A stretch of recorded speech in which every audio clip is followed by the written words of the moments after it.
사실 수학의 시작이 어디서부터 됐는지 이걸 이야기하기는 굉장히 어려운 일이죠.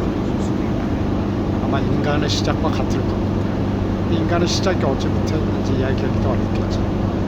결국 동물의 시작하고 같은 것이고, 동물의 시작은 결국 생명의 시작과 같은 것이고, 한동안 수학은 인간의 전유물, 고등동물이라고 옛날에 그렇게 불렀었는데, 고등동물의 전유물이라고 이렇게 생각되던 때가 있었죠.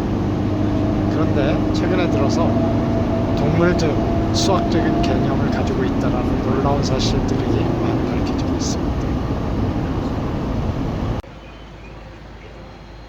여기 여행의 시작을 남아프리카 공화국으로 하고 요하네스버그로 정한 이유도 사실은 인류의 기원을 생각했기 때문입니다.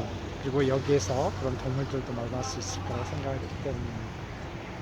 사실 동물들이 수학을 한다는 것이 굉장히 옛날에는 생소했었죠. 그런데 최근 들어서 심지어 벌꿀도 덧셈을 하고 뺄셈을 한다라는 논문 연구 결과도 나오고요.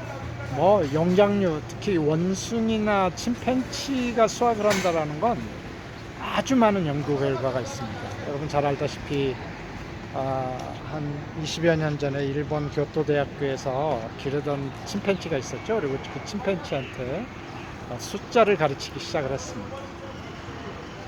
우리나라 생물학자도 아마 거기에 이렇게 참여를 했었던 분이 계셨던 것 같은데, 그분 얘기에 의하면 자기보다 더 빠르게 숫자를 컴퓨터 스크린에서 찾아낸다.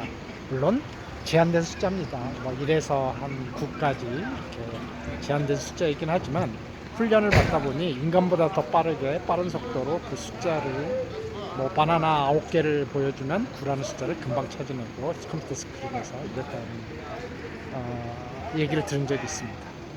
원숭이뿐이 아니죠. 사실은 인간의 지능이 뇌의 크기에 비례한다라는 연구 결과도 있기 때문에, 사실 그런 관점에서 본다면 뇌가 큰 코끼리, 돌고래 이런 동물들은 굉장히 우수한 지능을 갖고 있을 거라고 우리는 충분히 생각할 수 있습니다. 드디어 도착했습니다. 요하네스버그에서 3시간? 4시간 버스를 타고 북서쪽으로 달려서 지금 아프리카 초원에 게임 사파리 하는 게임 버스에 지금 도착했습니다. 차를 팍팍 타고. 와우. He was busy crossing the road. Now, unfortunately, because they're so small and because they change their color, people don't always see them. Yeah. So, I'd rather just help him out, move him across the road quickly, so that unfortunately somebody might run him over if they. 카멜레온이 색을 바꾼다고 그랬는데. See, they're very cool animals because if you look at their feet, they've got 3 toes on the front foot facing inwards and 2 toes on the facing outwards. Now on the back foot, it's the opposite. 3 toes facing outwards, 2 toes facing inwards. 인간은 뭐 포유류 중에서 굉장히 큰 두뇌 용량을 가지고 있는데, 인간보다 대여섯 배 더 큰 그런 용량을 가지고 있는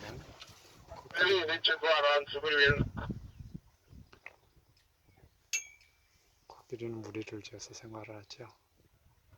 최근 연구에 의하면 코끼리한테 숫자를 가르쳤다고 합니다. 그리고 코끼리가 숫자들의 크기를 비교할 수 있도록 했다라는 연구 결과도 사이언스지에 실린 걸 제가 확인했습니다.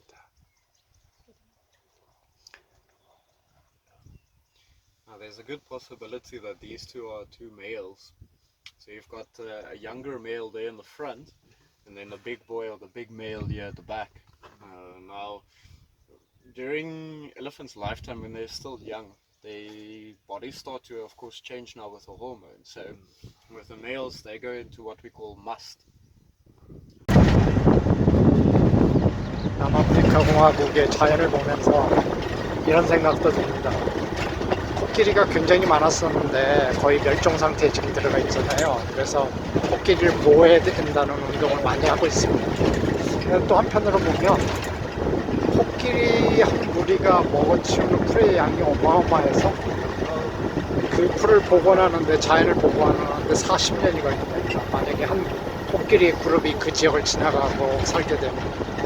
따라서 우리가 동물들을 보호해야 하는 게 맞지만, 때로는 그 동물들이 자연 보호의 관점에서 보면 자연을 황폐하게 만드는 원인이 되기도 하죠. 인간이 바로 그런 종류 중에 하나였던 것 같아요. 인간의 움직이는 과정을 추적해보면 대형 포유류들이 그 지역에서 멸종돼 가는 것을 우리가 알 수 있습니다. 인간이 아프리카에서 생겨나서 쭉 유럽이나 아시아 대륙으로 이렇게 움직이면서 그 지역에 사는 포유류들이, 특히 대형 포유류들이 인간들의 먹이가 된 거죠. 그래서 자연보호는 항상 약간의 아이러니가 동반되는 부분도 있는 것 같습니다. 동물이 스스로를 인지하는, 스스로의 아이덴티티를 인지하는 동물이 저거도 고래, 아까 뭐 코끼리, 그다음에 앵무새, 이들은 스스로를 인지한다고 그래요. 그러니까 예를 들어서 코끼리에 대한 실험으로 코끼리의 머리에다가 하얀 칠을 해주고 나서 거울을 보여주고 그 칠을 지우라는 명령을 했답니다. 그 코끼리가 그 명령을 수행했다고 해요. 그러니까 자기 거울에 비친 모습이 자기 자신이라는 걸 아는 거죠. You can see that they all are the black and whitish coloration, but they all have their own unique pattern. So very similar to our fingerprint, every zebra has its own unique pattern. And one of the ways that we can see this quite easily is if we look here on the shoulder of the zebra. You can see there's a bit of a triangle shape. If we look at this one's triangle, and we've got another one just up ahead, which we can see the triangle is different. So every zebra has his own unique fingerprint pattern on their skin. And the big reason for their patterning is when they stand in a group, it almost looks like one big group of zebras. So that when predators, especially if you look at something like a lion, they are usually the biggest animal that will prey upon the zebras. 뭔가 동물들의 천국 같습니다. 아주 가까운 데서 아주 새끼 지브라입니다.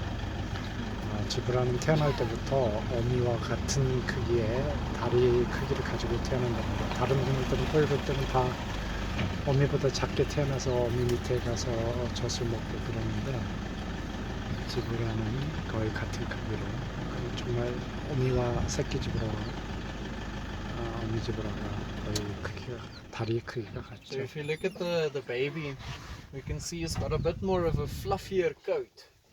So as they grow up, they'll start losing that fluffy coat and it becomes more. 임팔라들이 정말 많네요. 모든 먹이사슬의 가장 아래에 있는. 그래서 여기에 맥도날드라고도 불린답니다. 엉덩이 보면 맥도날드 사인이 보이죠?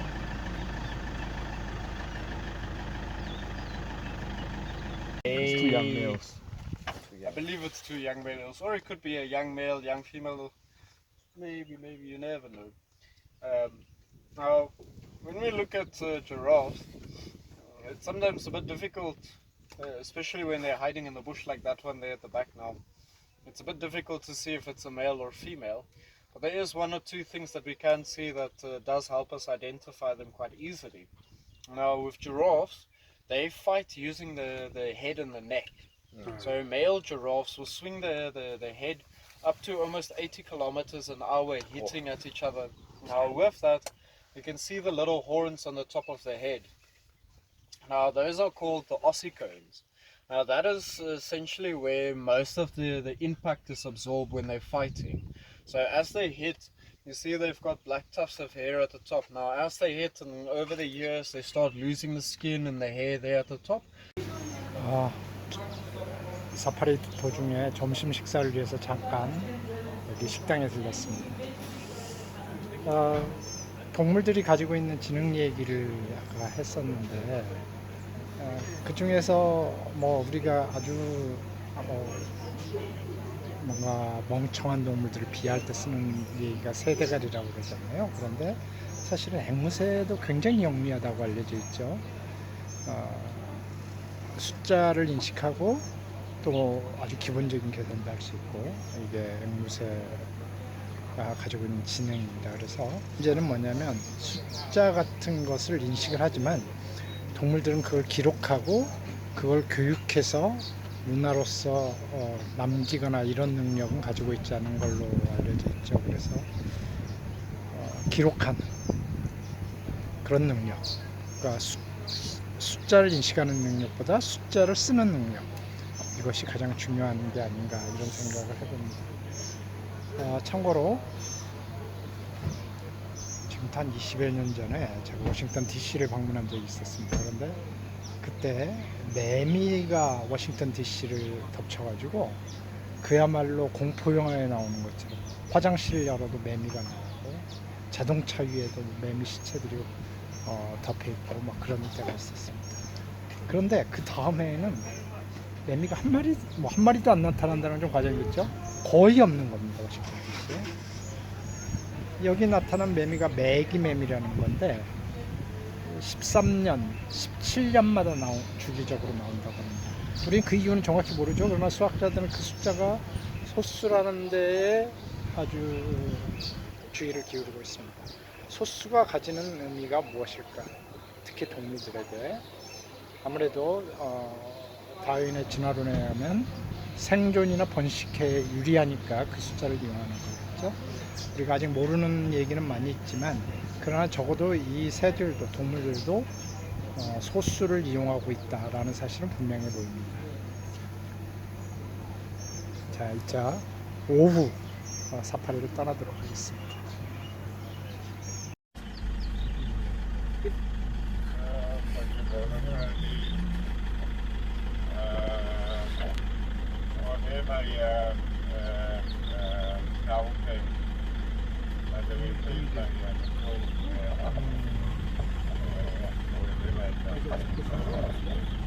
목의 사격을 이루는 피를 인간처럼 교육을 하는 방법을